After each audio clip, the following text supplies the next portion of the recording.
I was still in my black funeral dress when my son slid the manila folder across the kitchen table.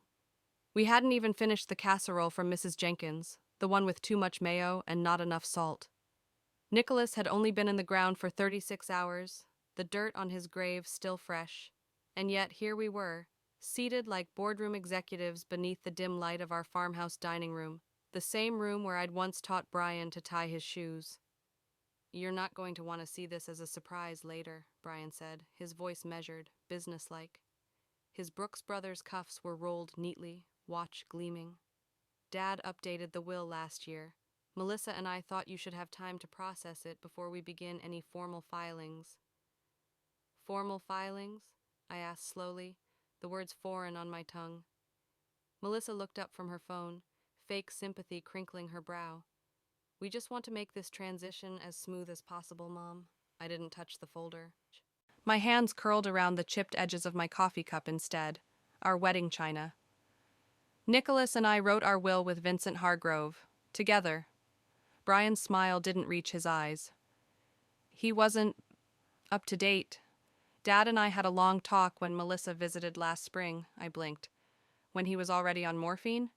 "He was lucid," Brian said quickly. I opened the folder.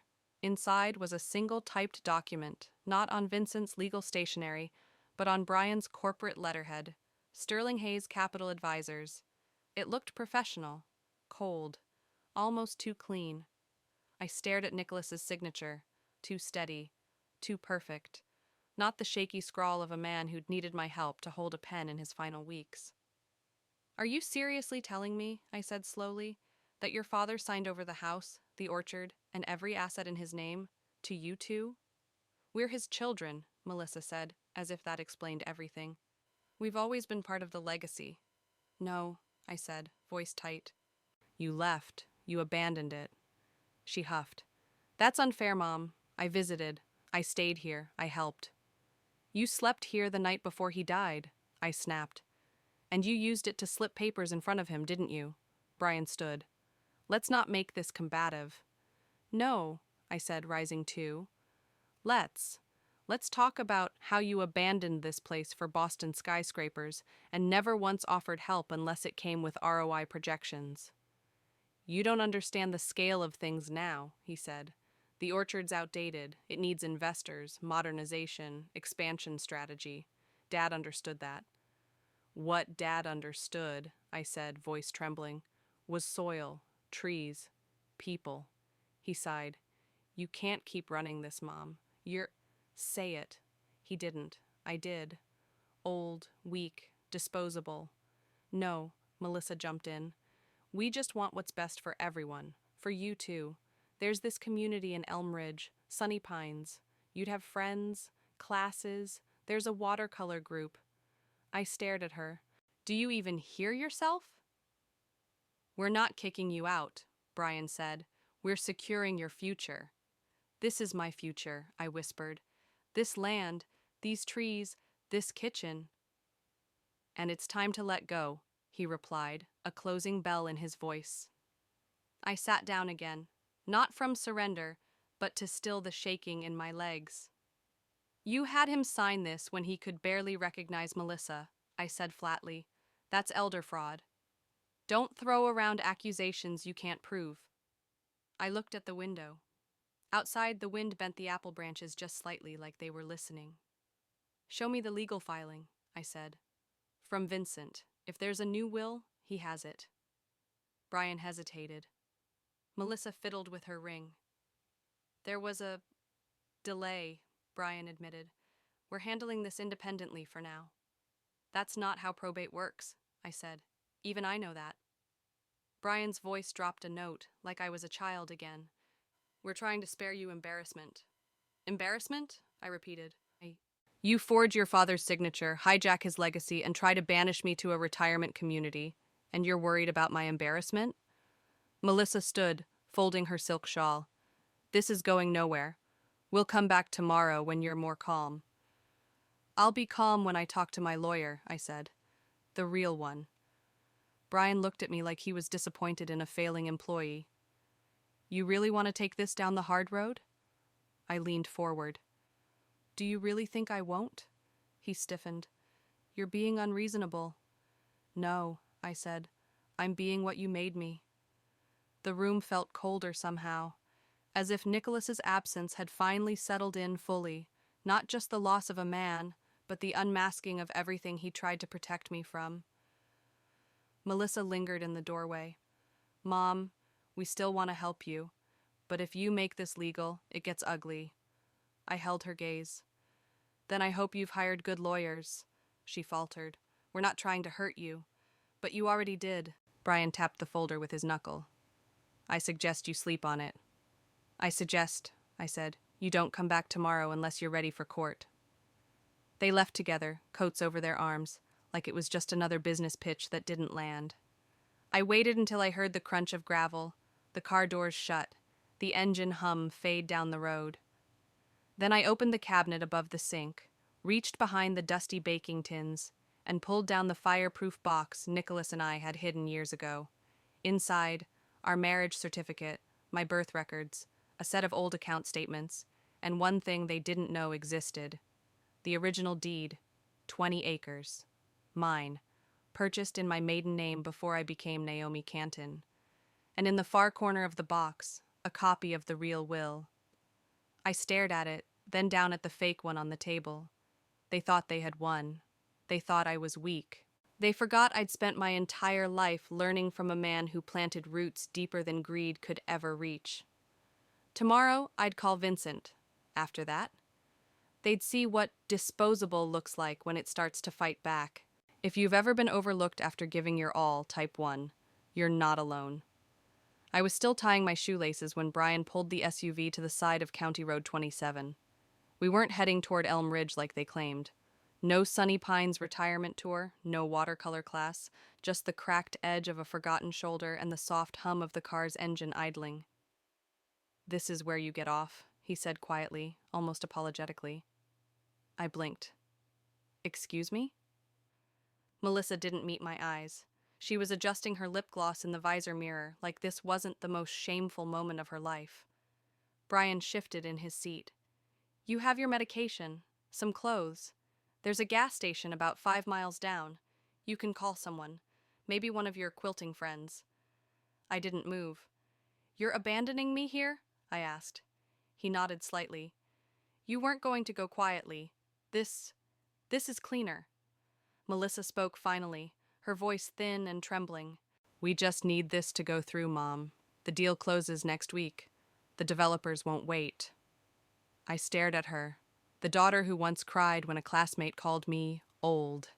Now she was complicit in dumping me like expired fruit. I opened the door myself. If they were going to discard me, they wouldn't get the satisfaction of dragging me out. The air outside was brisk. Spring in Pennsylvania carried the scent of damp soil and betrayal. Melissa leaned out. I'm sorry.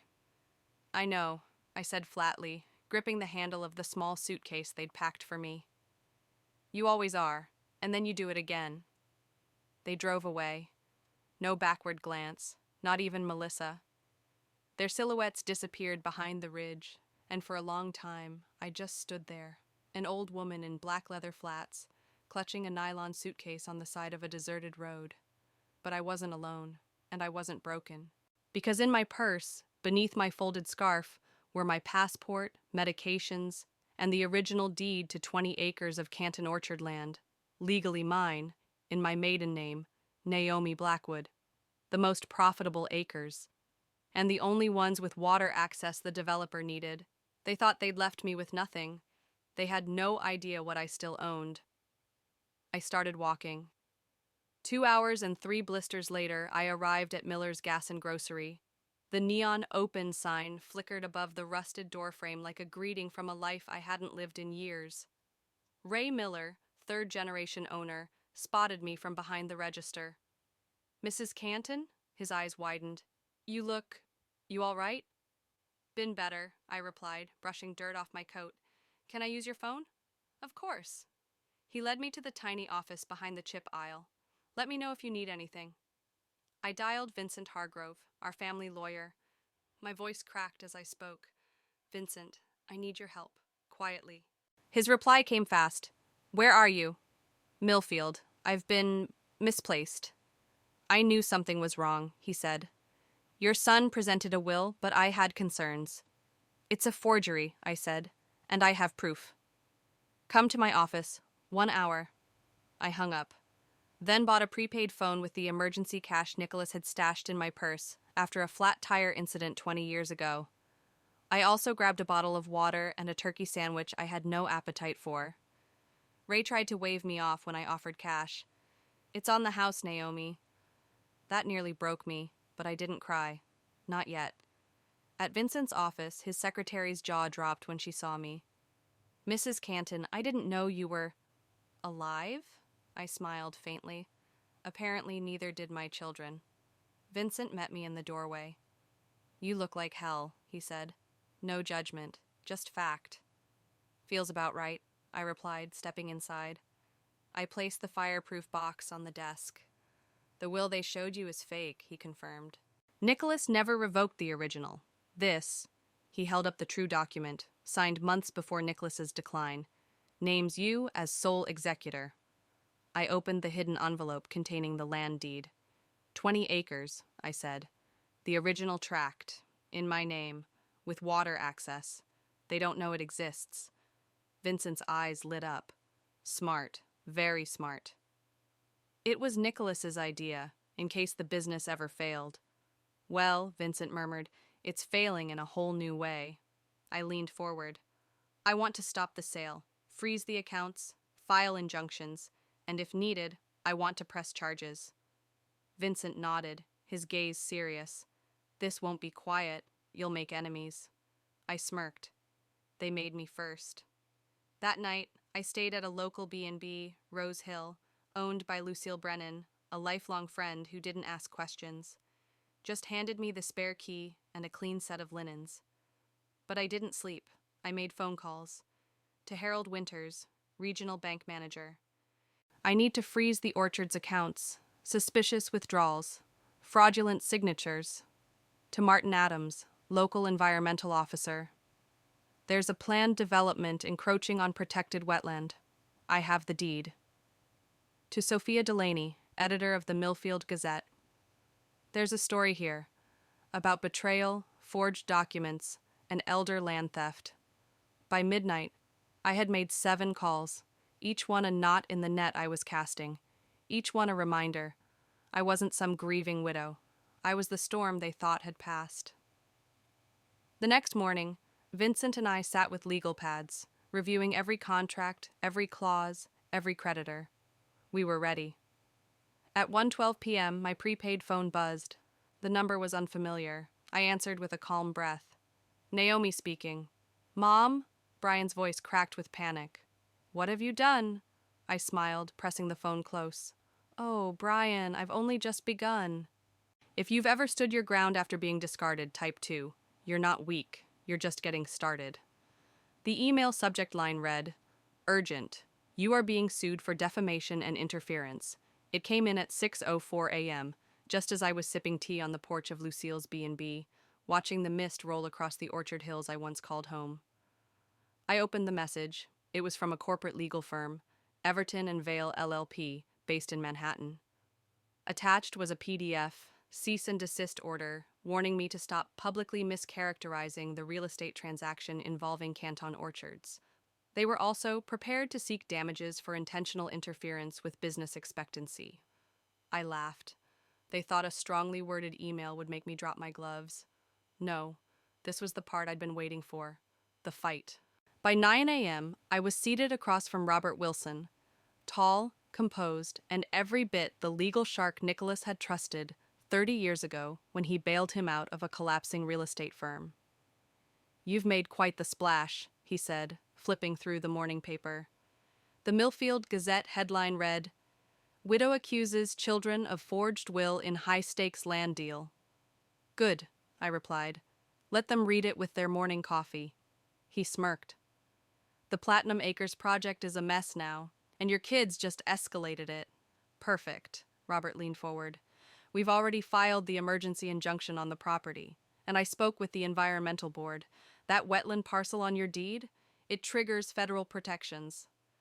Enough to block development? enough to bury it. I nodded. Then let's go further. I want that fake will exposed, publicly. I want every bank, every investor, every city council member to know what Brian and Melissa tried to pull. He arched a brow. And are you prepared for what comes next? I've already walked 5 miles in funeral flats, I said. There's not much left they can take. He chuckled and passed me a document. I drafted a press release.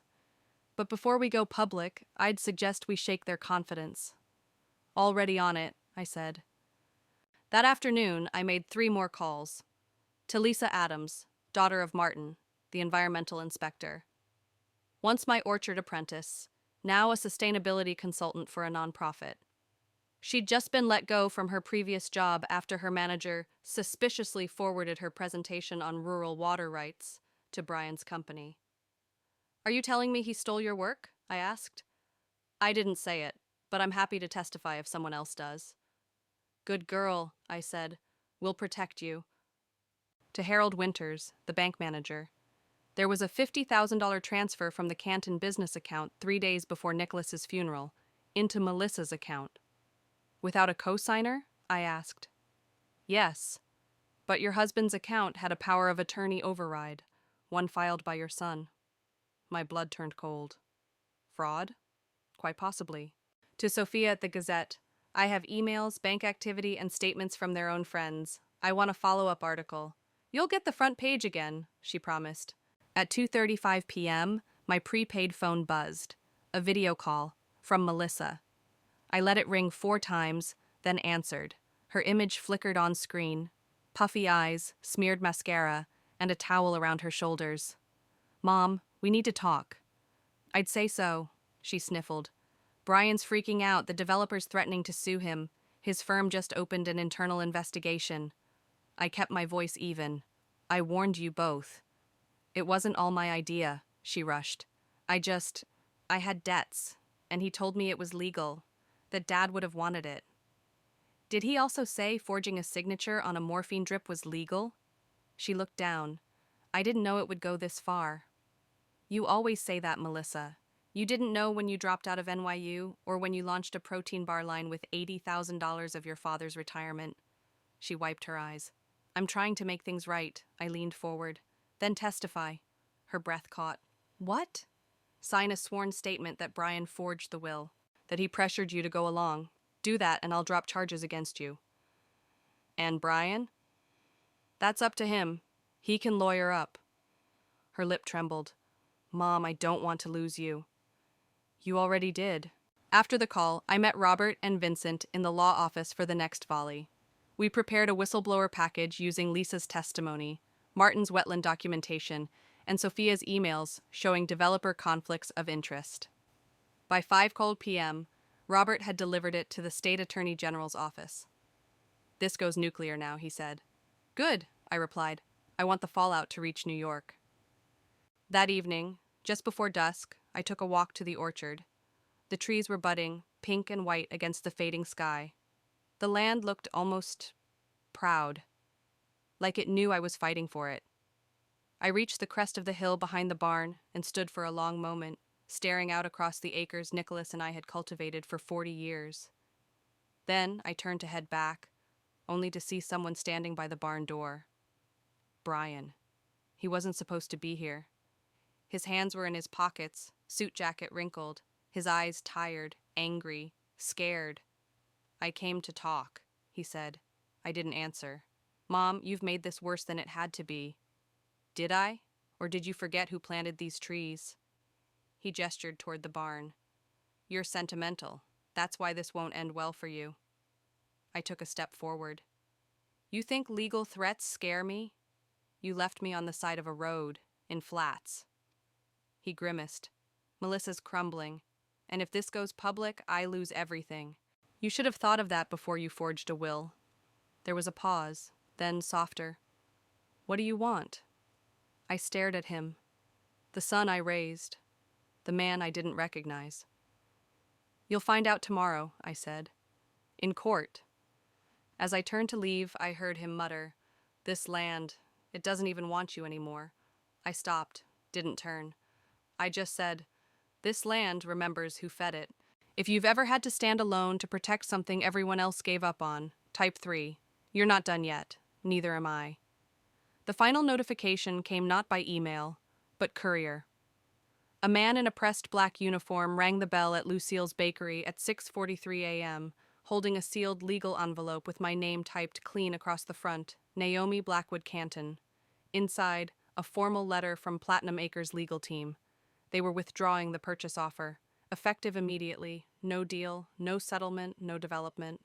I smiled, then laughed. They had broken first, and I hadn't even shown them everything yet. By 10 a.m., I was seated in Vincent's office with Robert on one side and a thick legal folder in front of me. The air felt heavier, like it knew resolution was close, but the worst part, the confrontation, was still to come. "They're coming," Vincent said, glancing at the clock. "Brian and Melissa, both." "Good," I replied. "They can sign what's theirs." "Or what isn't," Robert added, with that surgical calm he always carried before cutting someone down with legal precision. We didn't have to wait long. At exactly 10:14 a.m., the door opened, and my children walked in like defeated sales reps showing up for a final performance review. Brian's blazer was wrinkled, his tie gone. Melissa wore sunglasses inside and smelled faintly of stale perfume and panic. They didn't greet me. They sat across from me. "Let's just get this over with," Brian muttered. Robert slid 2 thick documents across the table. "These are acknowledgments of fraud, signed renunciations of any claim to Canton Family Orchards and all related assets." Brian skimmed the first page. "This says we walk away with nothing." "No," I said gently. "It says you walk away free." Melissa's hands trembled. "What about the charges?" Vincent leaned forward. "If you both sign now, Mrs. Canton will not pursue criminal charges. That includes elder fraud, forgery, theft, and business interference. But only if you sign now." Melissa looked at me. "Please." I said nothing. She signed. Tears hit the paper. Brian hesitated longer, his jaw clenched, his eyes searching mine. "You'd send your own son to jail?" I held his gaze. "The woman who raised you died the moment you left her by the road." He flinched, then signed. Silence sat between us. Vincent gathered the documents and slid them into the safe. "That's it, then?" "No," I said, standing.